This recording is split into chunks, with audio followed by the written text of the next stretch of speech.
Brilliance Audio. A Spanish Sunrise by Boo Walker. Performed by Dan John Miller. For Ruth Childs, who is proof there are angels.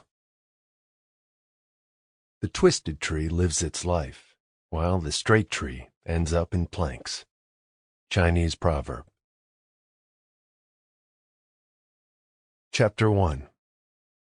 And then there were two. Baxter Shaw's fear that he had failed as a father gnawed at him as he pushed open the door to his daughter's classroom. Finding it empty, he called out over the drumming of the rain on the roof. "Hello? Anyone here?" Only 20 minutes earlier, Mia's teacher, Ms. Mecca, had called and asked to see him, so he knew he was expected. Mia had apparently hit another student. Assuming Ms. Mecca would be there momentarily, he walked to the windows overlooking the playground and watched the rain fall, his mind running rampant with thoughts of where he'd gone wrong. Was there anything more painful than knowing that your 8-year-old was struggling and that you were not only responsible, but also unequipped to help? His little Mia, the sweetest girl in the world, a budding chess maven, a homemade jewelry and origami enthusiast, the inventor of the forever puppy, still with a closet full of princess gowns, hurting another student. How had it come to this? He didn't want to think it possible that his daughter would do such a thing, but he knew better. Her behavior had been on a downslide for the last 6 weeks or so, since late August, and he couldn't figure it out. That was when the nightmares had started too, these visions she was having of her mother. Of course, it was all related. Sure, Mia had every reason to be struggling, but with the power of passing time, the work she had done with her therapist, and Baxter's efforts to entomb the memories of the past, he had thought they'd broken through the worst of it. But the horror of what had occurred 3 years ago had sent them into a tailspin from which he'd begun to worry they would never recover. He'd given up everything to dedicate his life to her, leaving his band and tossing away the only aspiration he'd ever had. But it hadn't been enough. What else was there then? What else could he give?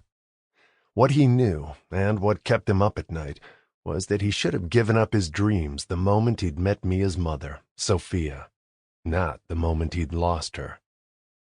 "Hi, Mr. Shaw," Ms. Mecca said, entering the room. "Sorry to keep you waiting." Baxter spun around to greet her. "Hey there." She had a wonderful and warm smile that always allayed some of Baxter's worry. What was it, the 4th time in 6 weeks they'd met like this? Every time he saw her, he thought the same thing. Thank God Mia had someone like Ms. Mecca, because she and Mia's psychologist were the only positive female figures in her life. From the moment Baxter had mentioned Mia's nightmares, Ms. Mecca had jumped into helping, and that was shortly before the behavioral issues had started. In a way, the nightmares had been the omen of things to come. She had even gone out of her way to connect with Mia's psychologist, and they'd been speaking on a weekly basis since the issues had begun. Their combined efforts were enough to make Baxter tear up. As they made small talk about the weather, Ms. Mecca dragged 2 of the students' small chairs into the middle of the room and encouraged him to take a seat. Baxter's lengthy torso threatened to snap the little plastic chair at any moment, so he sat as gently as possible and then crossed his arms, bracing himself for what she might have to say. "Mr. Shaw," she could start, pulling off her glasses and glaring at him. "No one said it would be easy, but wow, just wow. This whole father thing just isn't working out, is it? You're a chip off the old block, aren't you?" Of course, she didn't know Baxter's father. "I can't believe she hit another student," Baxter said. Actually, he kind of could. Mia's nightmares had led to a lack of sleep, which led to a groggy and often grumpy child who had little interest in getting up in the morning, let alone going to school. Not only had her grades slipped, and she'd lost interest in hanging out with her friends, but she was also exhibiting behavioral issues for the first time in her life. It had begun at home. Sample complete. Ready to continue?